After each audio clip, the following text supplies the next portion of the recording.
All right. So one thing that's really important when thinking about email is just assuming that literally everything that you send is a public document, right? So when you send something to someone who works particularly like in a corporate office, or you send something to someone that you're trying to build a partnership with, you have to assume that they're going to forward that, and then that person can then forward it, and the other person can forward it, and it's out in the world.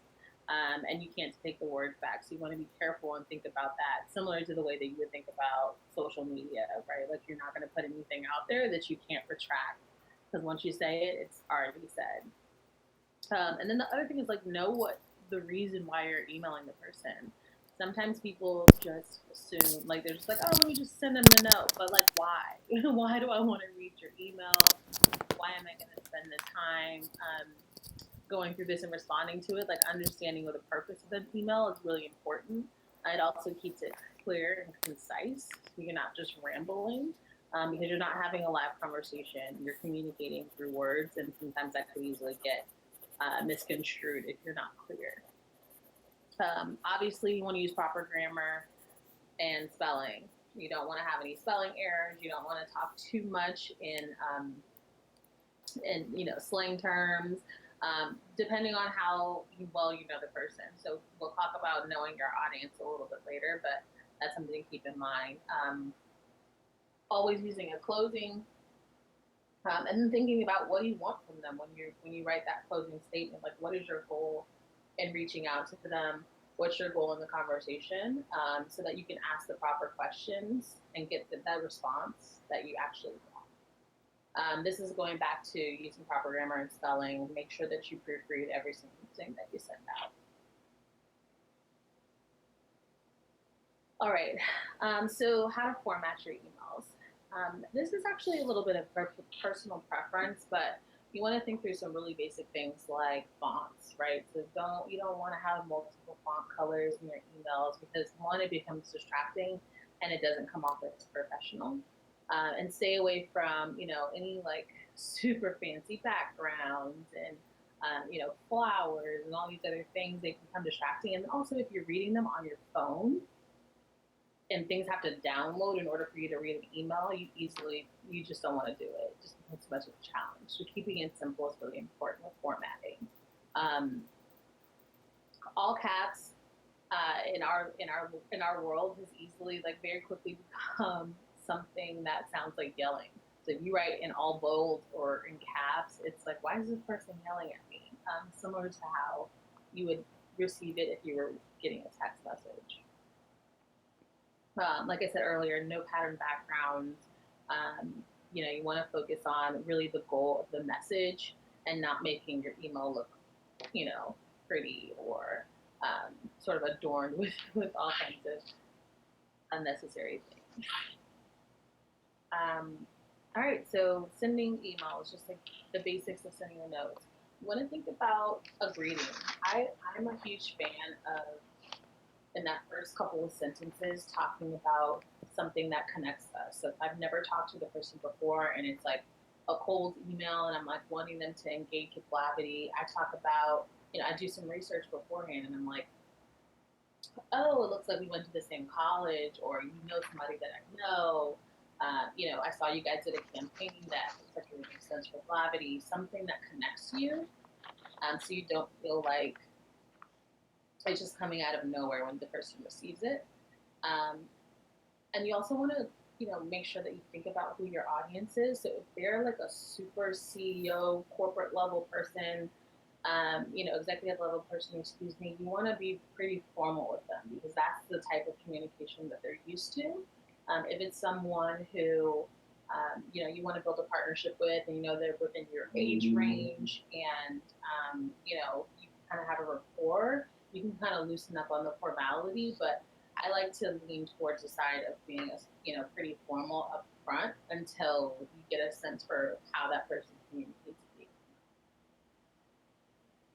So include a clear and specific subject line. Subject lines are super important. I send a lot of emails to people who have zero idea who I am. They don't know who I am. They don't know who Blavity is. Believe it or not, those people are still out there. No, just kidding. So you want to think about what that means, right? So how can I get this person to, one, open my email, and then two, respond to it. When you're sending an attachment, you want to think about how many attachments are you sending. You don't need to send out 2, 3, 4 attachments. One, because people don't want to download it, and then two, because it's just too much information. Like, how do you keep your message clear and concise? If you're going to send somebody a 2 or 3 word or sentence email and then send them 4 attachments, that's not smart. So sometimes you want to just outline what's in the attachments. So I'll say something like, hey, so great talking to you, or really great connecting with you. And then I'll say, attached is this, and this is what it includes. And then another document that says this. So that they don't even have to open it, or if they do open it, they know what they're looking for. Sending very large email attachments is also probably a no-no. So instead of sending a zip file or compressed file, if you can't fit it into the email, then think about putting a link into Dropbox. And links are really great because you can just hyperlink it in the email, and you don't even have to send as an attachment. And then also when you're using Dropbox, remember that you don't want to give them access to too much. You just want to give them access to that file. So make sure you double check that before you send it.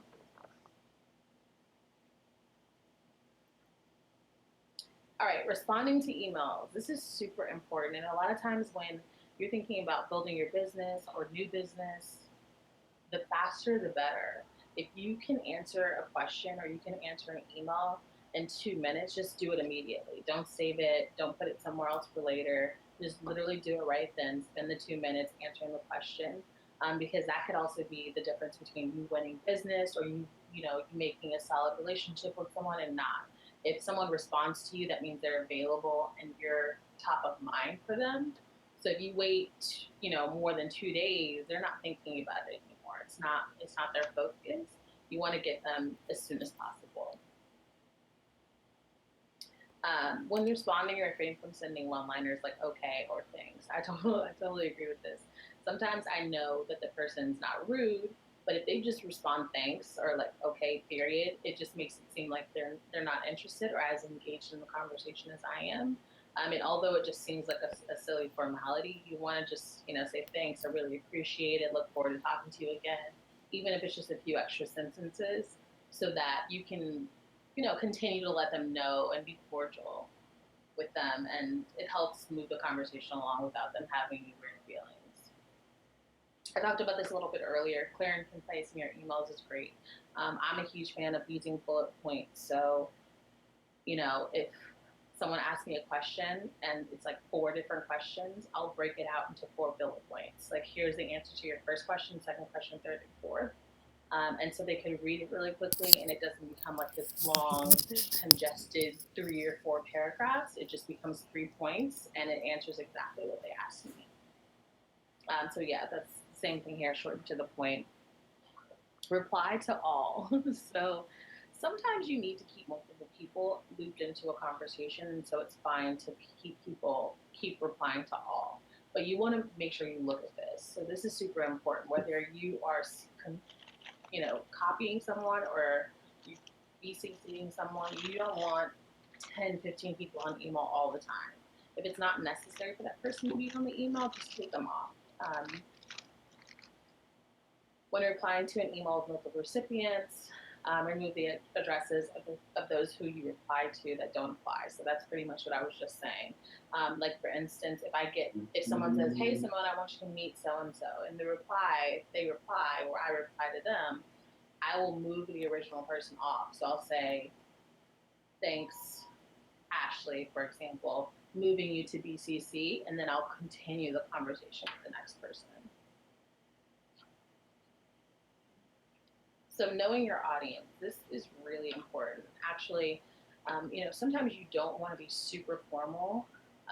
If it's, let's say, a client of yours and you've known them for a while and you have good rapport with them, if you're really formal with them in an email, it might be weird if in person you're just like, hey girl, and you're kind of laid back and you've already built a relationship with them. If it's your boss or your coworker, It really depends on the environment you're in. Like Blavity is pretty laid back, so we talk to each other really casually.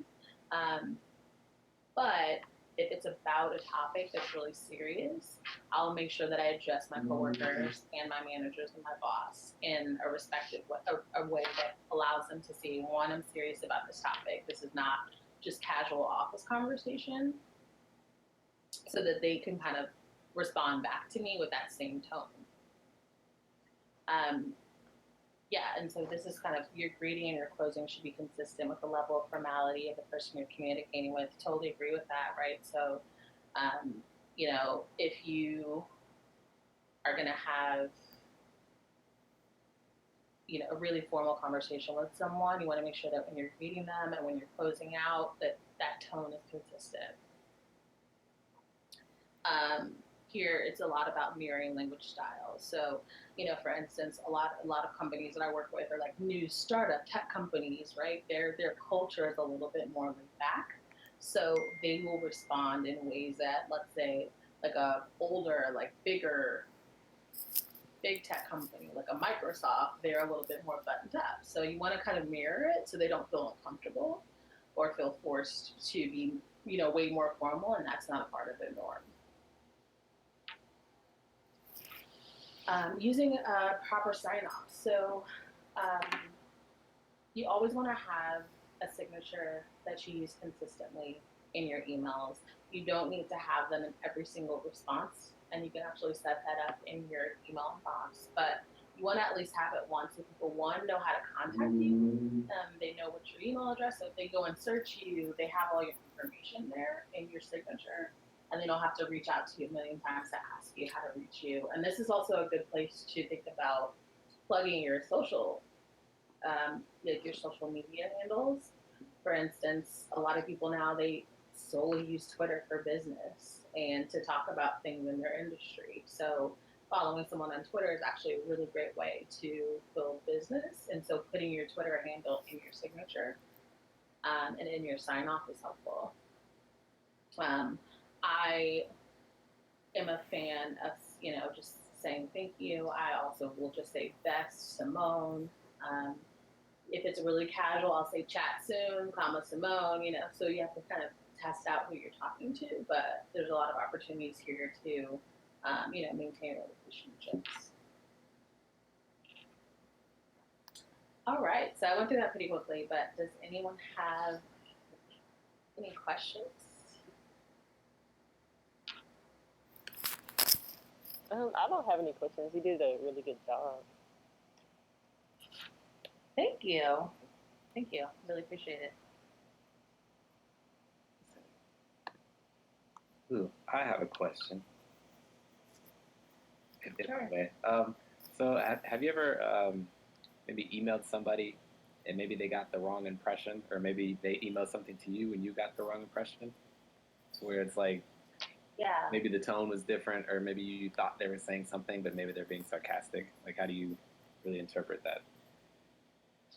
Yeah, and I think that's why you lean on the safe side for a while. Like staying formal with people is probably the best way to go starting off because you just don't know people that well. So they might say something to you and you think they're saying one thing and really they're saying something completely different. And especially when you're talking about navigating business relationships, there's not a lot of room for miscommunication. Actually, that happened to me yesterday. I literally thought she was asking me a specific question about like what Blavity has to offer, and I was like, oh yeah, this.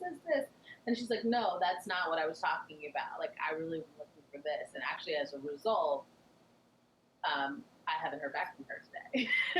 So, leaning on the side of caution. Sometimes there's just going to be miscommunications, which is why I like to, quickly move email conversations into phone conversations, just so that you can get to know the person, and then from there we can go back to email because you've already kind of gotten a sense for who they are, how they talk, their cadence, and then you can transfer that to your email chain. Sure. How do you go about with repeat emails or having to contact someone who you may be able to have a connection with, or you met in person and they expect you to follow up with them and they haven't responded. Yeah. You usually go about that. A lot of different tactics. I like to hit them from multiple places. So what I'll do is, like for instance, I went to a conference on all day Monday and Tuesday. I met tons of people. I know in my head that some of those people are not going to respond to my first email. So what I'll do is I'll send them an email like as soon as possible, like even while I'm there. Like, hey, just met you at the bruncheon or whatever, or the luncheon rather, and can't wait to, reconnect next week when we're both in the office, something really quick, right? So that one, I'm already in their system, right? Like they now know my email address when they see it, they're familiar with it a little bit. And then,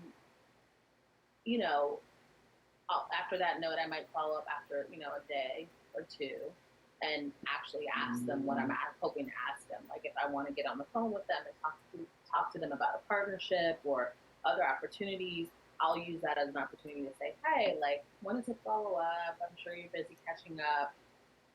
And if they don't respond, then I usually wait a couple more days. Like I like to do at least 2 days. And for some people, I will do even a week. And in that time, I'll go and connect with them on LinkedIn, right? So just like little things so that they can see, oh yeah, Simone, I remember her. But sometimes after a few hits, if they don't respond, they just don't respond. There's nothing you can do. But I will put them in a bucket, right? And then like after 2-3 weeks or even a month, if something comes up where I see something interesting in the news or I, have a connection with email, and say, just wanted to circle back around. I'm sure you're busy. Let's find some time to connect. Sweet, short to the point, where it doesn't feel like they have to do too much to re-engage with you. And then, unfortunately, sometimes they just never respond. Yeah. Which honestly is okay because it probably just isn't the right fit at the right time. And it doesn't mean they're not reading your emails. Another trick that I have is that I actually use a plugin. Because we have Gmail, I use a plugin that will allow me to see when people have opened my emails. Oh, okay. That's a little Boomerang, which is different, I think, but is it on the same sort of listing? Okay. Yeah, so actually Boomerang recently just updated, I think, and they have something that does like kind of a read receipt, but it doesn't tell the person that you're obviously tracking the email. Look into that. I think, right, but it's like, oh, I saw you open it. And then you might see them open it a week from now, right? And you're like, okay, they're back. And then use that opportunity. You see that they're opening the email again, it's like, okay, I'm top of mind. Let me get in there right now. And then they'll usually say, I was just thinking about you. Or I was just going to respond to you, So that trick is definitely one to be leveraged. Cool. Thank you. Yeah. You're welcome. Anybody else have questions?